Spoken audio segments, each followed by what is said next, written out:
Hello dear student, स्वागत है आपका आपके अपने यूट्यूब चैनल मेंटोरॉइड एकेडमी पर। आज हम क्लास 6 साइंस चैप्टर 2 के क्वेश्चन आंसर पढ़ेंगे।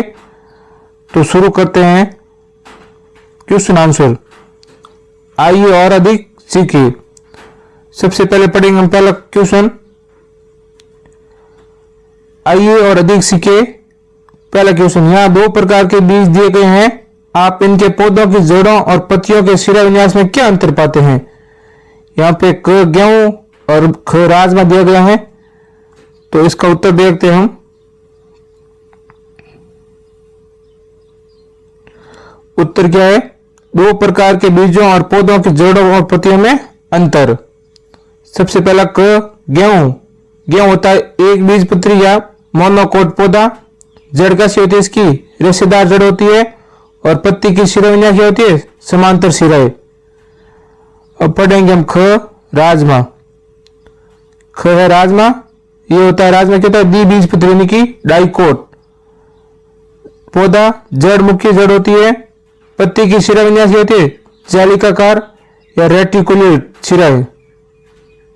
ये पहले क्वेश्चन का आंसर था। अब पढ़ेंगे क्वेश्चन संख्या 2। नीचे कुछ जंतुओं के नाम दिए गए हैं, उनके आवाज के आधार पर समूह बनाए। निम्नलिखित खंड क में जलीय जंतुओं और निम्नलिखित खंड ख में थलीय जंतुओं के नाम लिखिए। खंड ग में दोनों आवासों में रहने वाले जंतुओं के नाम लिखिए। घोड़ा, डॉल्फिन, मेंढक, भेड़, मगरमच्छ, गिलहरी, व्हेल, केंचुआ, कबूतर और कछुआ। यानी कि इसमें जलीय, थलीय और जो दोनों में रहते हैं उन सबका सारणी बना के लिखना है। तो यहाँ पे दिया गया आपको, देखो ये क, ख और ग, यानी कि जो दोनों में रहते हैं उनके बारे में लिखना है। तो अब देखेंगे हम उत्तर। उत्तर क्या है? जंतुओं का आवाज के आधार पर वर्गीकरण। खंड क जल में रहने वाले डॉल्फिन, मेंढक, मगरमच्छ। खंड ख थल पर रहने वाले घोड़ा, गिलहरी, ऊंट, कबूतर, केंचुआ। और अगला क्या है? खंड ग। खंड ग में दोनों में रहने वाले मगरमच्छ और मेंढक। ये दूसरा क्वेश्चन पूरा हो गया। अगर आपको वीडियो अच्छा लगे तो वीडियो को लाइक, और अगर कोई सवाल में डाउट हो तो आप कमेंट करके बता सकते हैं। और चैनल को सब्सक्राइब करना ना भूलें, ताकि ऐसे ही वीडियो आप तक पहुंचते रहे। क्वेश्चन संख्या 3। मनु की मां एक शाक वाटिका किशन गार्डन में एक दिन वो मिट्टी से मूली उखाड़ रही थी। उन्होंने मनु को बताया कि मूली एक प्रकार की जड़ है। एक मूली को सावधानीपूर्वक देखे और लिखे कि वो किस प्रकार की जड़ है। मूली के पौधों की पत्तियों में आपको किस प्रकार का शिराविन्यास दिखाई देता है। देखिए मूली किस प्रकार से होती है? इस प्रकार से होती है। इस प्रकार से कुछ जड़ होती है, इसके बारे में बताना है। तो हम देखते हैं उत्तर इसका। उत्तर क्या है? मूली की जड़ का प्रकार। मूली की जड़ मुख्य जड़ होती है, यानी कि टैप रूट होती है मुख्य जड़। इसकी पत्ती की शिराविन्यास जालिकाकार यानी कि रेटिकुलेट होती है, इसलिए एक द्विबीजपत्री पौधा है। मूली कैसे है? एक इसमें मुख्य जड़ होती है, इसकी पत्ती की शिराविन्यास होता है जालिकाकार होता है, और एक द्विबीजपत्री पौधा होता है। बहुत ही शानदार तरीके से आपको क्वेश्चन के आंसर कराए गए हैं। अब क्वेश्चन संख्या 4 अपनी। नीचे दिए गए चित्रों में पर्वतीय बकरी और मैदानों में पाई जाने वाली बकरी को देखे, उनके भी समानताएं और अंतर बताई। साथ ही यह भी बताए कि इन अंतरों के क्या कारण है। सबसे पहले क पर्वतीय बकरी। ये रही पर्वतीय बकरी दिखाई दे रही है आपको। ख क्या है? मैदानों में पाई जाने वाली बकरी, यानी कि जो रेगिस्तान में, जो अपने गांव में पाई जाती है वो बकरी। अब देखते हैं इनका उत्तर। उत्तर क्या है? पर्वतीय बनावटी मैदानी बकरी। समानता क्या है? दोनों शाकाहारी, खुर वाले, घरेलू दूध या मांस के स्रोत हैं। अंतर क्या है? पर्वतीय बकरी में घने बाल होते हैं, ठंड सहन करने की क्षमता, उबड़ खाबड़ पहाड़ों पर चढ़ने में सक्षम। ये पर्वतीय बकरी का अंतर है। मैदानी बकरी का देखते हैं क्या है। मैदानी बकरी पतले बाल होते हैं, गर्म मौसम सहन करने की क्षमता, मैदानों में सड़ने योग्य, कारण क्या है? आवास और जलवायु की भिन्नता। इन दोनों के बीच में कारण क्या होता है? आवास और जलवायु की भिन्नता। एक रेगिस्तान में रह सकती है और एक जैसे पहाड़ी इलाकों में, जैसे ठंडे स्थानों में रह सकती है। अब पढ़ेंगे क्वेश्चन संख्या 5। पाठ में चर्चा की गई विशेषताओं के अतिरिक्त किसी अन्य विशेषता के आधार पर निम्नलिखित जंतुओं के दो समूह बनाए। गाय, तिलचट्टन कॉकरोच, कबूतर, चमगादड़, व्हेल, कछुआ, मछली, टिड्डा और छिपकली। ये दिया गया, इसमें क्या लिखना है आपको? विशेषताओं के किसी अन्य विशेषता के आधार पर निम्नलिखित जंतुओं के दो समूह बनाने हैं। इनको दो समूह बना के अलग अलग लिखना है। जैसे पालतू कौन सा होता है, जंगली कौन सा होता है। तो देखते हैं इसका उत्तर। उत्तर क्या है? विशेषता के आधार पर समूह। उदाहरण, पालतू जंतु गाय, कबूतर, बकरी, ऊंट और भेड़। और जंगली जंतु में तेंदुआ, लोमड़ी, हिरण और भेड़िया। ये 5 क्वेश्चन का आंसर हो गया। अब पढ़ेंगे छठा क्वेश्चन। जनसंख्या के बढ़ने और मनुष्यों द्वारा अधिक सुविधाजनक जीवन की साह में विभिन्न आवश्यकताओं की पूर्ति के लिए वनों की कटाई की जा रही है। ये हमारे आसपास के परिवेश को कैसे प्रभावित कर सकता है?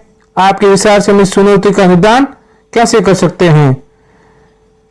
जब जनसंख्या बढ़ रही है, वनों की कटाई हो रही है, जिसे प्रकृति में और हमें भी नुकसान हो रहा है, बारिश कम होती है, उसका प्रभाव क्या देखते हैं उत्तर इसका। उत्तर, वन कटाई का प्रभाव। वन कटाई से पक्षियों के घोंसले नष्ट होते हैं, भोजन की कमी होती है और जलवायु परिवर्तन से उनकी संख्या घट सकती है। यह है छठे का उत्तर। अगर आपको वीडियो पसंद आए तो अपने दोस्तों को शेयर करो, उन तक ये वीडियो जरूर पहुंचाओ। बहुत ही आसान तरीके से मैंने आपको क्वेश्चन के आंसर करवाए हैं और इसी प्रकार के आगे से वीडियो के लिए चैनल को सब्सक्राइब करके जरूर रखना। अब देखते हैं हम अगले 7वां क्वेश्चन। फलोसार का विश्लेषण करें। इसमें क और ख के कौन कौन से उदाहरण हो सकते हैं? देख लो, ये फ्लोसाट है। फ्लोसाट में क्या क्या दिया है? यहाँ पे पौधा दिया गया है कि हाँ इसके इसमें पत्तियां हैं, क्या इसमें जाली के रूप से विन्यास है? हाँ नहीं। ये देखो क, ये ख दिया गया है। तो अब देखते हैं इसका वर्गीकरण किस प्रकार से करते हैं। वर्गीकरण के उदाहरण, खंड द्विबीजपत्री, गेहूं, राजमा, मूली। यह वर्गीकरण गलत है। गेहूं एक बीजपत्री है। खंड ख एक बीजपत्री, मक्का, चावल और गन्ना। ये 7वें प्रश्न का उत्तर हो गया। अब देखते हैं हम 8वां क्वेश्चन। बहुत ही सरल तरीके से आपको क्वेश्चन का आंसर समझाए गए हैं। अगर आपको पीडीएफ चाहिए तो भी आप कमेंट करके बता सकते हैं, आपको पीडीएफ उपलब्ध करवा दूंगा मैं। 8वां क्वेश्चन। राज अपने मित्र संजय से तर्क करता है। गुड़हल का पौधा एक झाड़ी है। संजय इसके स्पष्टीकरण के लिए कौन से प्रश्न पूछ सकता है? उत्तर, गुड़हल का पौधा झाड़ी है या नहीं? प्रमाण प्रश्न। क्या है गुड़हल का तना मोटा और लकड़ी जैसा है?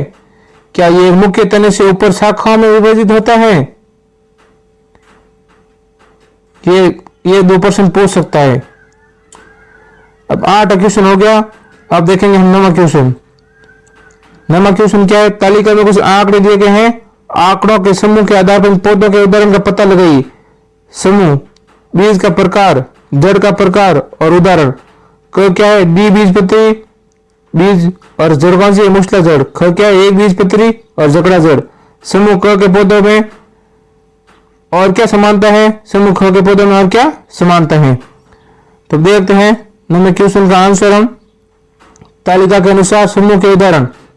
समूह क द्विबीजपत्री मुख्य जड़, उदाहरण मूली और सरसों। समूह ख एक बीजपत्री रेशेदार जड़ होती है, उदाहरण क्या है? गेहूं और मक्का। इन 9 क्वेश्चन का आंसर हो गया। अब देखते हैं 10वां क्वेश्चन। नीचे दिए गए चित्र में बत्तख के निम्नलिखित भागों को देखें। बत्तख के पंजों में अन्य पक्षियों की तुलना में आपको क्या भिन्नता दिखाई देती है? बत्तख अपने इस भाग का उपयोग करके कौन कौन सी गतिविधि करने में सक्षम होगी? देखो, क बत्तख, ख कबूतर। बत्तख के देखो यहाँ झिल्ली पंजे के सामने तीर करके बताया गया है। तो देखते हैं इसका आंसर हम क्या है।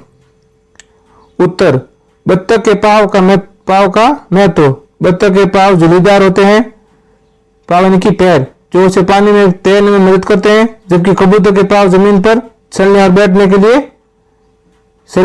के लिए उपयुक्त होते हैं। यह हो गया 10 का क्वेश्चन। और इसी के साथ आपके इस पार्ट के क्वेश्चन आंसर हो गए कंप्लीट। अगला वीडियो तीसरे चैप्टर का आएगा।